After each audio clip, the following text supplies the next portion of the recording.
Alrighty. That might have been a little hard on your ears. Okay, let's try that again. I'll start over. Alrighty, welcome back to the channel.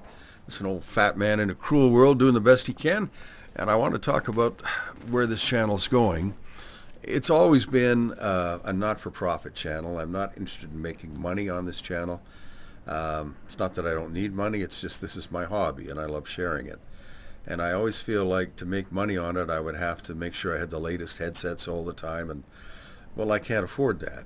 And I also decided I didn't want to be an official influencer for any company, because I don't want any VR company to tell me what I can and can't say. And I have been critical of Pimax a couple of times, but largely, I think, for the most part, my experiences have been very good with Pimax, so my videos have generally been pretty positive. And when I have had to criticize them, as I do with every company, I try to do it fairly. I've been waiting for my Pimax Super to get here, and I hope it'll be here next month, and then we'll do some videos on that. But in the meantime, I just want to reassure you that I am going to keep doing some videos. And it's going to be a continuous focus on virtual reality, flying, and maybe some driving, although I don't do very much of that. I don't do first-person shooters or other games, so I can't comment as to how good a particular headset is for that sort of thing. Now, the other thing I want to do with this video today, I'm just looking at this challenge and having, I guess you have to fly through a bunch of gates and see how quickly you can land without crashing into the mountainside. I'm noticing a couple of little things with the scenery. It looks like there's a crack in that mountain. That looks like the first gate. Anyway, while it's scrolling around, showing us the course, let me tell you why I think Pimax should get a little bit more love. Pimax had some issues with quality control. There's no doubt about that. And they had some issues with customer service. There's no doubt about that. But there's no doubt in my mind that they've really been working hard at that, and that now, thanks to a chap from the Netherlands that they hired to look after quality control, and I think he's in charge of customer service too. I'm not sure. He's certainly a part of that. They've streamlined their customer service and made it more focused. They're trying to help people sooner, more efficiently, and in a fairer way. And also, they've developed what I think is the best return policy in VR. If you have some of the new headsets, the Magain X, is that how you say it? They don't even have a return policy, from what I can understand. And when you check their Discord and some of the channels, other Discord channels, a lot of people are unhappy with them, although it is apparently a very, very good headset. But if you have trouble with it, it's a little bit hard getting help. That's true of a lot of companies, so I don't want to single any particular company out or sound like I'm crapping on them, because if I could afford a Magain X, I'd get one. I'd love to see how it is. I hear it's pretty good. Same with the Somnium VR4, is it? I'm on their Discord all the time, and I'll tell you what, I love their ambition. I love their willingness to go to the edge of what's possible with technology. And that's also why I like Pimax. If you want to do PC VR, well, Pimax is the way to go, isn't it, really? I mean, it's a good way to go because they're always on the cutting edge, and sometimes they bite off more than they can chew, but they're always looking to go to the edge of what's possible, and to do it on a budget that a lot of us can afford. I don't know about you, but I can't afford a Somnium headset. By the time you pay for everything you need, like base stations and controllers and so on, you're looking at about 4,000 Canadian dollars. That's a lot of money for an old fat guy in a cruel world. The Magain X is the same, but the Pimax Crystal Lite, if you want one of those, is about a third or a quarter of the price. And the Pimax Crystal Super is only about 2/3 of the cost of a Somnium. Now, that's not to say that the Somnium isn't worth the money. It's a remarkable headset, and the people who run that company have a remarkable vision for what VR should be in flight simulation. But I think Pimax has really worked hard at developing a product line that makes sense. Yes, I know when they first came out with the Pimax Crystal and said it was going to have variable inserts that you could change to modify resolution and so on, and field of view, I heard a lot of people say, "Oh, there's Pimax again, trying to make 1,000,000 headsets. They should just focus on one thing." Well, if you think about it, that's kind of what they're doing with the Super. It's one platform with interchangeable cartridges, almost like game cartridges, except you're changing the VR video panel and so on. So I think it's actually kind of a cool way to avoid obsolescence. I don't know about you, but I've got several headsets sitting on shelves that I never use anymore. And with the Pimax Super, when new technology comes along, you plug it in. They're also working on the Dream Air, which is a very low profile, very lightweight headset, which will be great for standing games. Now, I don't know very much about it. I've only seen people test prototypes. I have no idea what the delivery schedule is. And I know it's not something I would buy because the field of view isn't wide enough for me. I think in flight simulation, you really need that wide field of view, both horizontally and vertically. And I like that the Pimax Super will give me that. So will the Somnium, I think. But the Pimax Super is the one that I can afford, and it's the one I've got on order. And I think, with what Pimax is doing with the Dream Air and the Super, I think, and their service, and their return policy and all that stuff, and their quality control, which is getting better, I think it's time to give them a little love. I think a lot of content creators do their, or at least have in the past, done their reviews on Pimax products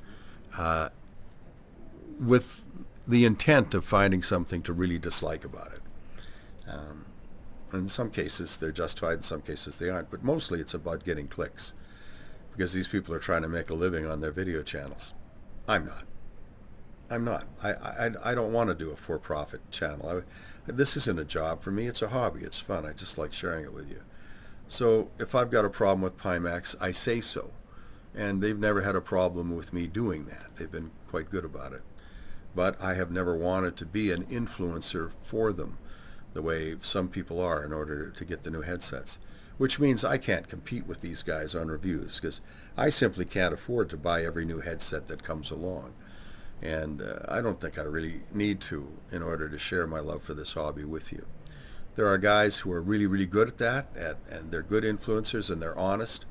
Like VR Flight Sim guy, Steve, he's a great guy, and his videos are honest and very, very comprehensive.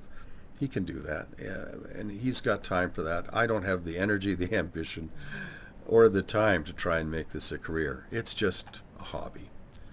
So, wanted to just make a little video to give Pimax a little bit of love, because I think they deserve it.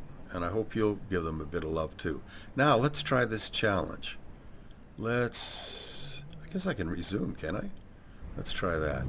All right, this is going to be interesting. Next gate. Oh, there it is. Oh dear. Okay, interesting. You got to make sure you don't hit the mountainside. Apparently that's not de rigueur.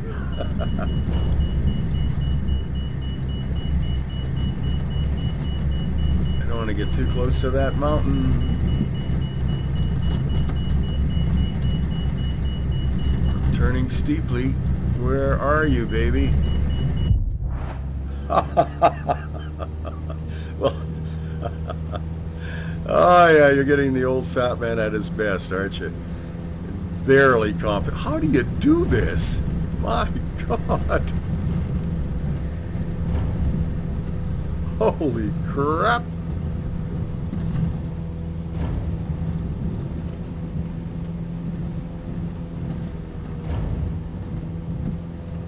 Oh no, Mr. Bill. Remember that from Saturday Night Live?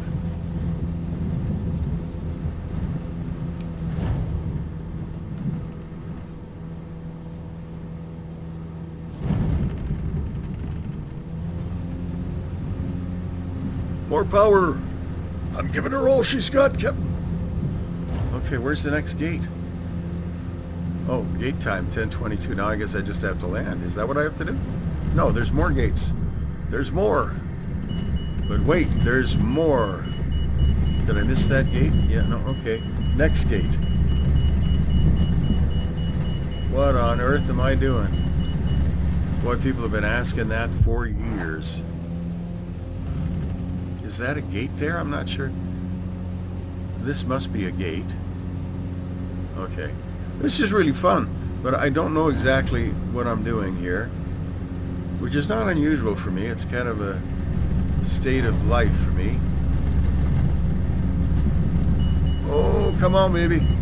Come on, be good to me. Oh, this is really fun. Now that I'm starting to kind of figure it out, and I'm going the wrong way. I thought I was going to the right gate, and I was not going to the correct gate. I gotta find the next gate. I wonder if I can go through it backwards. I'm gonna have to loop around, I guess. Yeah, they're gonna say I missed that gate. You buggers. Oh no! Oh, how much worse can I be?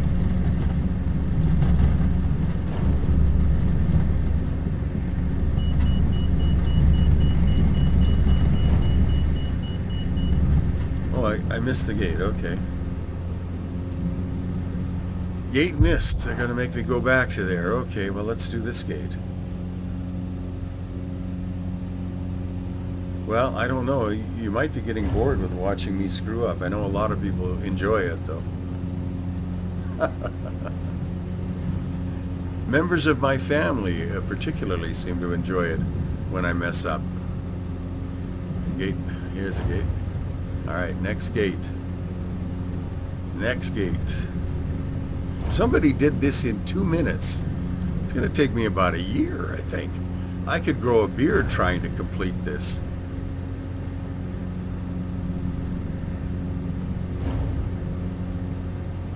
This must be the finish line.